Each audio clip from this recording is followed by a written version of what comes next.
What up, nerds? I'm Jared, and this is Changelog News for the week of Monday, January 6th, 2023. It's time once again for some Changelog++ shoutouts. It's all about putting on a show. Thank you to our new members, Mark, Andy, Lars, Andre, Matt, and Robert. It means so much to us that you choose to support our work with your hard-earned cash. Seriously, thank you. Nice. If Changelog++ is news to you, learn all about it at changelog.com/++. Ditch the ads, get extended episodes, and shoutouts from me on this very program.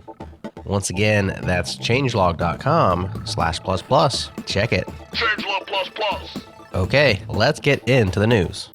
The biggest announcement of late is OpenAI's new ChatGPT and Whisper APIs, which let you integrate these two models with your apps or products. The biggest news of the big news, the price. Say it with me one time, Jerry. Show you the money. Oh, no, you can do better than that, Jerry. I want you to say it with meaning, brother. Hey, I got Bob Sugar on the other line. I better hear you say it. Yeah, no, show you the money. Not show you. Show me the money. Show me the money. Yeah. Louder. Show me the money. I need to feel you, Jerry. Show me the money. Jerry, you better yell. Show me the money. The ChatGPT model is priced at $0.002 per 1,000 tokens, which is 10 times cheaper than their existing GPT 3.5 models. That's $2 per million tokens generated. And the Whisper model is priced at $0.006 per minute or 36 cents per hour of audio. Now, Whisper is also open source, which means you can run it yourself for the cost of electricity, but it can be difficult to run, so they're aiming for convenience here. Side note, Georgy Gurganov created Whisper.cpp, a high-performance port of Whisper to C++ that is a lot simpler and easier to run than OpenAI's Python-based tooling. He's also agreed to come on the changelog to tell us about it. I'm very excited for that conversation. We have a dog in this hunt, our transcripts. Instead of pointing you to OpenAI's API announcement post, I'd like to highlight a GitHub repo by user Reorx called Awesome ChatGPT API. Awesome. It's a curated list of apps and tools that not only use the new API, but also allow users to configure their own API keys, enabling free and on-demand usage of their own quota. In addition, there's also a development section which features projects and articles to help you get going. That's where I'd start if I were digging in. In a world where every service wants to put you on a subscription forever. And now it's time for Everybody Loves Hypnotoad.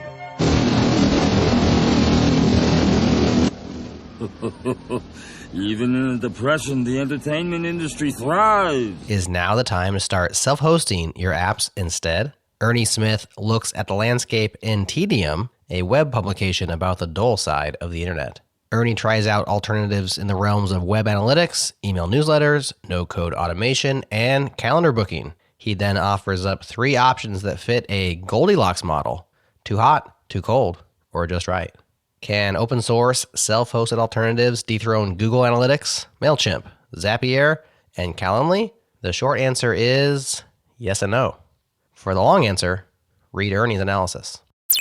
Lorraine Lawson at the Newstack writes, quote, Dart is best known for its use in Flutter and its deployment in mobile apps, but a new framework called Dart Frog All glory to the Hypnotoad allows developers to leverage Dart on the back end. It's the creation of Very Good Ventures, a consulting firm that specializes in Flutter applications. VGV is best known for the Hamilton app, Yes, the Musical, which was one of the first commercial apps built with Flutter outside of Google.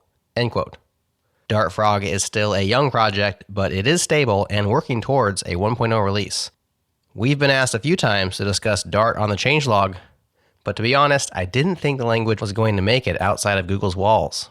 Flutter sure seems to have changed the calculus on that. So, should we do a show on this? And if we do, who would be the best guest for such a conversation? Let us know in the comments. When it comes to the open source software supply chain, there's been many debates about the supplier part of that supply chain moniker. A supplier has a contractual agreement with its customers. Hey, if you want me to take a dump in a box and mark it guaranteed, I will. I got spare time. But for now, for your customer's sake, for your daughter's sake, you might want to think about buying a quality product from me. Okay, I'll buy from you. Oh, that's... What? But open source devs provide their wares for free and without any warranties. That means they aren't technically suppliers, they're just creators and gift givers. Curl creator / maintainer Daniel Stenberg says it gets even more complicated than that because there are also intermediates. And to drive this home, he tells the story of curl and NuGet.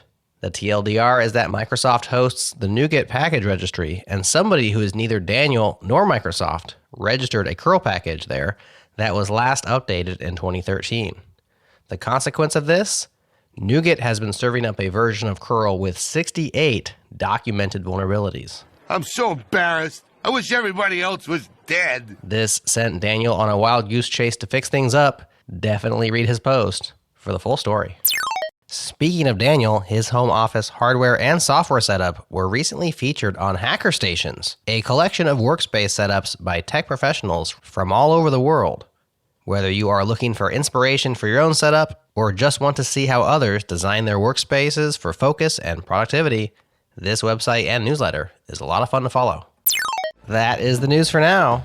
This week on the Changelog, Adam talks with Marcin Kirk, founder and CEO at Noble9, about all things SLOs. I'll leave you today with a quote from Joshua Block. Learning the art of programming, like most other disciplines, consists of first learning the rules and then learning when to break them. Have a great week. Share the show with a friend if you dig it, and we'll talk to you again real soon.